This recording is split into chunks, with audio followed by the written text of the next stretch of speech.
Hi guys, I'm Minna. I'm a senior at Skinny Atlas High School, and today I'm going to read to you one of my favorite books, A Bad Case of Stripes by David Shannon.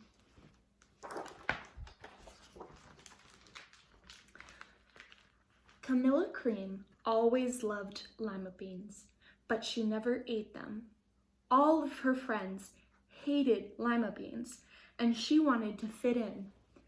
Camilla was always worried about what other people thought of her. Today, she was fretting even more than usual. It was her first day of school, and she couldn't decide what to wear. There were so many people to impress.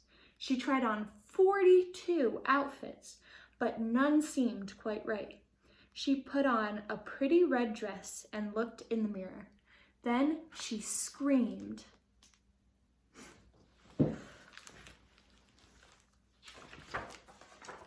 Her mother ran into the room and screamed too. "Oh my heavens," she cried. "You're completely covered with stripes." This was certainly true. Camilla was striped from head to toe. She looked like a rainbow. Mrs. Cream felt Camilla's forehead. "Do you feel all right?" she asked. "I feel fine," Camilla answered, "but just look at me." "You get back in bed this instant," her mother ordered. "You're not going to school today." Camilla was relieved. She didn't want to miss the first day of school, but she was afraid of what the other kids would say, and she had no idea what to wear with those crazy stripes. That afternoon, Mr. Bumble came to examine Camilla. "Most extraordinary," he exclaimed. "I've never seen anything like it. Are you having any coughing, sneezing, runny nose, aches, pains, chills, hot flashes, dizziness, drowsiness, shortness of breath, or uncontrollable twitching?" "No," Camilla told him. "I feel fine." "Well then," Mr. Bumble said, turning to Mrs. Cream, "I don't see any reason why she shouldn't go to school tomorrow.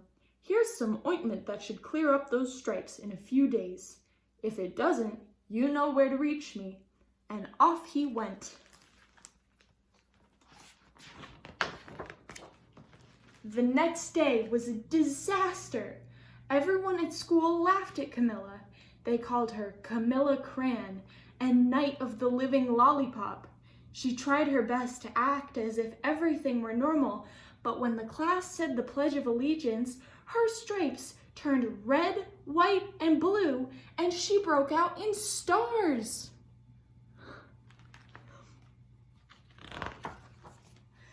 The other kids thought this was great. One yelled out, "Let's see some purple polka dots." Sure enough, Camilla turned all purple polka dotty. Someone else shouted, "Checkerboard!" and a pattern of squares covered her skin. Soon, everyone was calling out different shapes and colors, and poor Camilla was changing faster than you can change channels on a TV.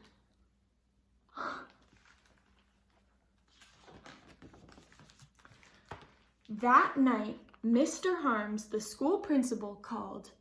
"I'm sorry, Mrs. Cream," he said. "I'm going to have to ask you to keep Camilla home from school. She's just too much of a distraction, and I've been getting calls from the other parents. They're afraid those stripes might be contagious." Camilla was so embarrassed. She couldn't believe that 2 days ago everyone liked her. Now, nobody wanted to be in the same room with her. Her father tried to make her feel better. "Is there anything I can get you, sweetheart?" he asked. "No, thank you," sighed Camilla. What she really wanted was a nice plate of lima beans, but she had been laughed at enough for one day.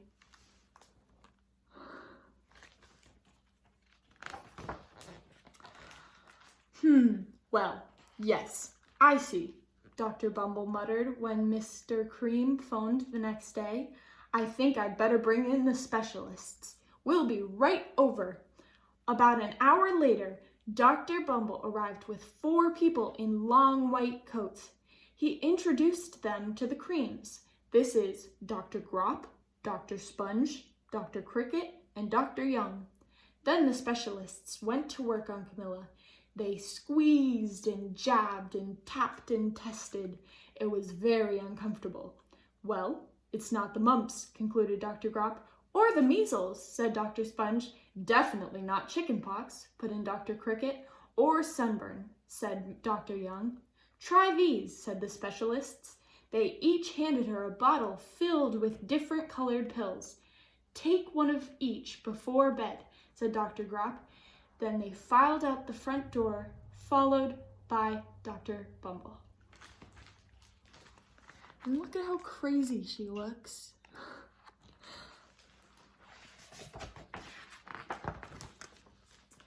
That night, Camilla took her medicine. It was awful. When she woke up the next morning, she did feel different. But when she got dressed, her clothes didn't fit right.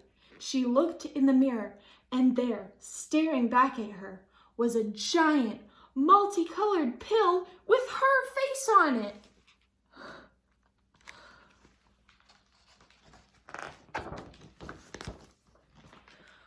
Dr. Bumble rushed over as soon as Mrs. Cream called. But this time, instead of the specialists, he brought the experts. Dr. Gord and Mr. Mellon were the finest scientific minds in the land. Once again, Camilla was poked and prodded, looked at and listened to. The experts wrote down lots of numbers. Then they huddled together and whispered. Dr. Gord finally spoke. It might be a virus, he announced with authority. Suddenly, fuzzy little virus balls appeared all over Camilla. Right there and there and there. Or possibly some form of bacteria, said Mr. Mellon. Out popped a little squiggly bacteria tails. Or it could be a fungus, added Dr. Gord. Instantly, Camilla was covered with different colored fungus blotches. Look at those, all over.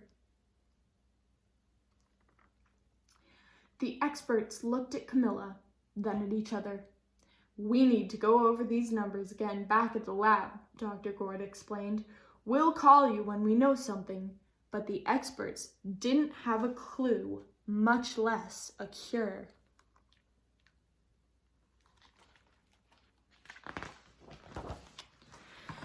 By now, the TV news had found out about Camilla. Reporters from every channel were outside her house, telling the story of the bizarre case of the incredible changing kid. Soon, a huge crowd was camped out on the front lawn.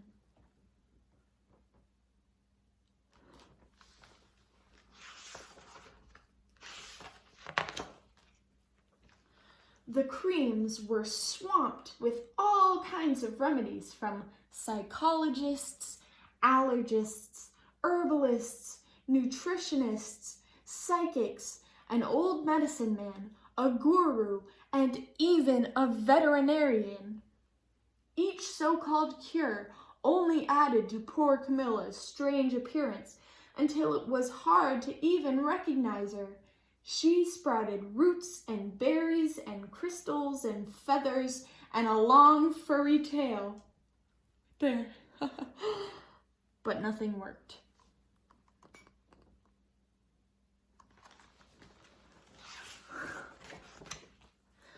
One day, a woman who called herself an environmental therapist claimed she could cure Camilla. Close your eyes, she said. Breathe deeply and become one with your room.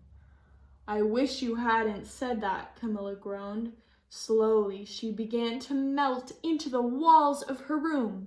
Her bed became the mouth, her nose was a dresser, and 2 paintings were her eyes. The therapist screamed and ran from the house. What are we going to do? Cried Mrs. Cream. It just keeps getting worse and worse. She began to sob.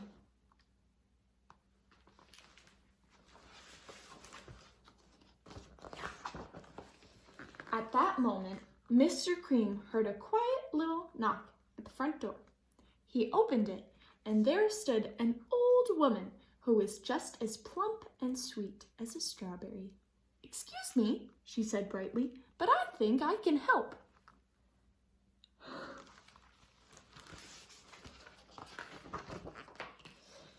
She went into Camilla's room and looked around. "My goodness," she said with a shake of her head. "What we have here is a bad case of stripes. One of the worst I've ever seen." She pulled a container of small green beans from her bag. "Here," she said, "these might do the trick." "Are those magic beans?" asked Mrs. Cream. "Oh my, no," replied the kind old woman. "There's no such thing. These are just plain old lima beans. I'll bet you'd like some, wouldn't you?" she asked Camilla. Camilla wanted a big, heaping plateful of lima beans more than just about anything, but she was still afraid to admit it. "Yuck," she said. "No one likes lima beans, especially me." "Oh dear," the old woman said sadly. "I guess I was wrong about you." She put the beans back in her bag and started toward the door. Camilla watched the old woman walk away. Those beans would taste so good, and being laughed at for eating them was nothing compared to what she'd been going through. She finally couldn't stand it. "Wait," she cried. "The truth is, I really love lima beans." "I thought so," the old woman said with a smile. She took a handful of beans and popped them into Camilla's mouth. "Mmm," said Camilla. And there she is. There goes the lima beans right into her mouth. Suddenly, the branches, feathers, and squiggly tails began to disappear. Then the whole room swirled around. When it stopped, there stood Camilla, and everything was back to normal. "I'm cured," she shouted. "Yes," said the old woman. "I knew the real you was in there somewhere." She patted Camilla on the head. Then she went outside and vanished into the crowd. And there, she's perfectly normal again. Afterward, Camilla wasn't quite the same. Some of the kids at school said she was weird, but she didn't care a bit. She ate all the lima beans she wanted, and she never had even a touch of the stripes again. Well, except for the bow right there in her hair of stripes. I love that book. I don't know if you guys love it as much as I do, but I especially like this book because Camilla is a little bit like me. I have blue hair and she likes lima beans, and she always gets made fun of for liking lima beans. And sometimes people look at me weird for having blue hair. They're like, "What? Why do you have a different color hair?" But I've realized that it's okay to have something different about you or like something different than everybody else. And I just want to know, do you guys like something, or do you have something different about yourself that sometimes other people are confused about, or they wonder about, they ask questions? Because I think that's really interesting, and I think that it's important to know that you can dress however you want and you can do whatever you want with your hair as long as your parents say so, and you shouldn't be made fun of for any of it. And if you see anyone else doing something that you think is a little bit different than everyone else, you should become their friend, because I think that they are probably pretty cool. So thank you guys so much for listening to my story, and I hope you enjoyed. Bye.